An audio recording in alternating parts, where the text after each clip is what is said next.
Enhance vision. Empower life. Vision Care. The decisive day which Sri Lanka knew was coming finally arrived today. The draft resolution AHRC 46/L1 Rev 1, titled Promoting Reconciliation, Accountability and Human Rights in Sri Lanka, was tabled at the United Nations Human Rights Council, which was subsequently voted on by its 47 member nations. Before the voting began, some member states voiced their stance with regard to the resolution. This resolution responds to the High Commissioner's most recent report. It acknowledges progress where this has been made. It also reflects the High Commissioner's findings that the human rights situation has deteriorated, with particular concerns for human rights defenders in civil society space and members of different ethnic and religious communities. Madam President, this resolution and this core group is not anti-Sri Lanka. We are friends of Sri Lanka and its people. We bring this resolution in the hope that it will help advance the human rights of all communities, including Buddhist, Christian, Muslim, Sinhala, or Tamil. And most importantly, that it will help prevent the recurrence of past grave violations. We regret that agreement could not be reached with Sri Lanka during the 4 informal meetings on the draft resolution. Nonetheless, we believe this constructive and balanced text provides the best framework to support justice and lasting reconciliation and address the most critical human rights challenges. We call on all members of this Council to support this resolution. This general comment has been agreed by the EU as a whole.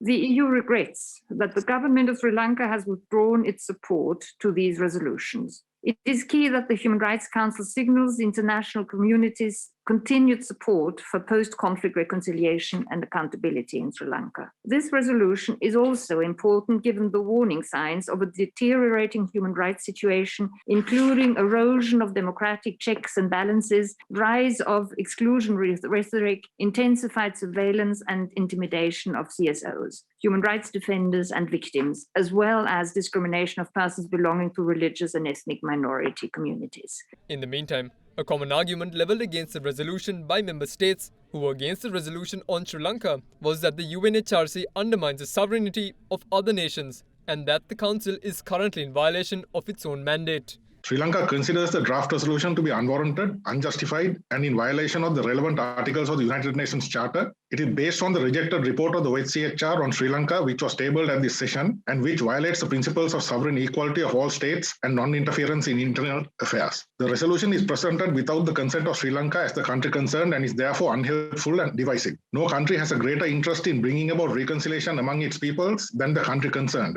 Sri Lanka categorically rejects the unprecedented proposal in OP 6 of this resolution to expand the role of the UNHRC. This is a dangerous precedent and will have wide-ranging implications for all countries. All members of this council will agree that this body cannot assume tasks not assigned to it by the UN General Assembly in Resolution 60/251 or in subsequent resolutions. Against this background, I call upon all members of this council to objectively assess whether Sri Lanka represents a situation that warrants the financial and human resources and the urgent attention of this council in this exaggerated and polarized manner. Over $2.8 million is the estimated cost of this exercise, and over a dozen new staff members have to be recruited according to the PBI. Sri Lanka is of the view that this resolution will polarize Sri Lankan society and adversely affect economic development, peace and harmony. For all the above reasons, Sri Lanka rejects this draft resolution and requests the members of this council to reject this resolution by a vote. All parties should promote and protect human rights through genuine dialogue and cooperation, and refrain from double standards and politicizing human rights issues. We advocate that all countries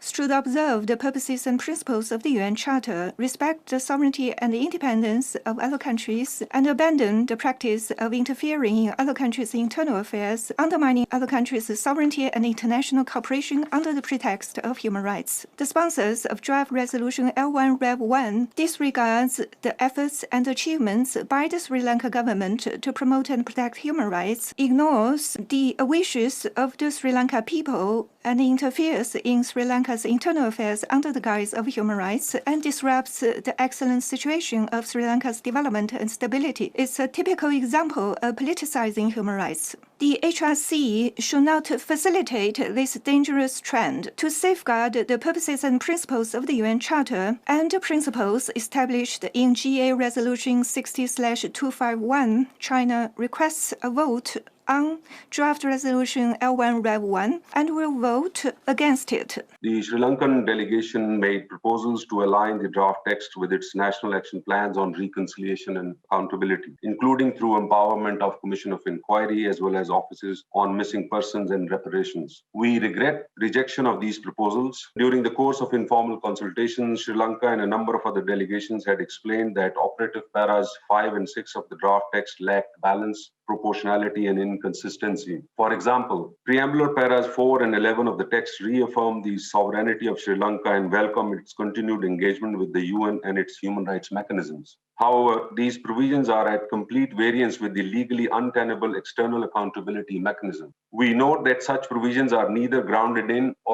nor are drawn from the purposes and principles of the UN Charter, the founding UNGA Resolution 60/251 and the IB package. Draft resolution also fails to acknowledge the long struggle of the Sri Lankan people and government against LTTE, an internationally recognized terrorist organization. The horrendous terrorist activities by this organization, aided, abetted, and financed externally, had resulted in the loss of innocent lives and depriving the people of Sri Lanka from their basic rights and freedoms. The draft resolution fails to condemn these crimes unequivocally and shies away from a call for accountability of the LTTE and its sponsors and financiers. Unfortunately, the draft resolution appears to rekindle the sufferings rather than healing the wounds of the people of Sri Lanka.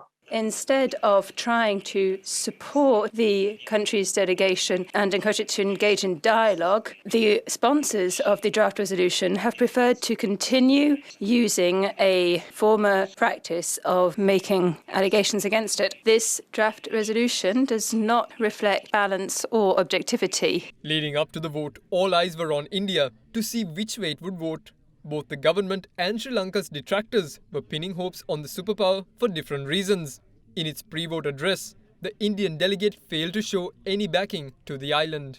India's approach to the question of human rights in Sri Lanka is guided by two fundamental considerations. One is our support to the Tamils of Sri Lanka for equality, justice, dignity, and peace. The other is in ensuring the unity, stability, and territorial integrity of Sri Lanka. We have always believed that these two goals are mutually supportive, and Sri Lanka's progress is best assured by simultaneously addressing both objectives. India supports the call by the international community for the government of Sri Lanka to fulfill its commitments on the devolution of political authority, including through the early holding of elections for provincial councils, and to ensure that all provincial councils are able to operate effectively in accordance with the 13th Amendment to the Sri Lankan Constitution. At the same time, we believe that the work of OHCHR should be in conformity with the mandate given by the relevant resolutions of the UN General Assembly. Following this, the vote got underway.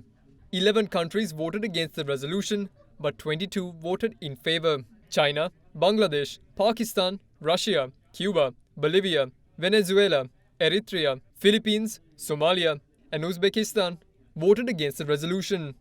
But Argentina, Armenia, Austria, Bahamas, Brazil, Bulgaria, Ivory Coast, Czech Republic, Denmark, Fiji, France, Germany, Italy, Malawi, Marshall Islands, Mexico, Netherlands, Poland, South Korea, Ukraine, UK, and Uruguay voted in favor of the resolution. 14 member nations meanwhile abstained from voting, with India being among them. Lever Ayush Karabu Neti Dantalepaya Shaktimat Datti Palakata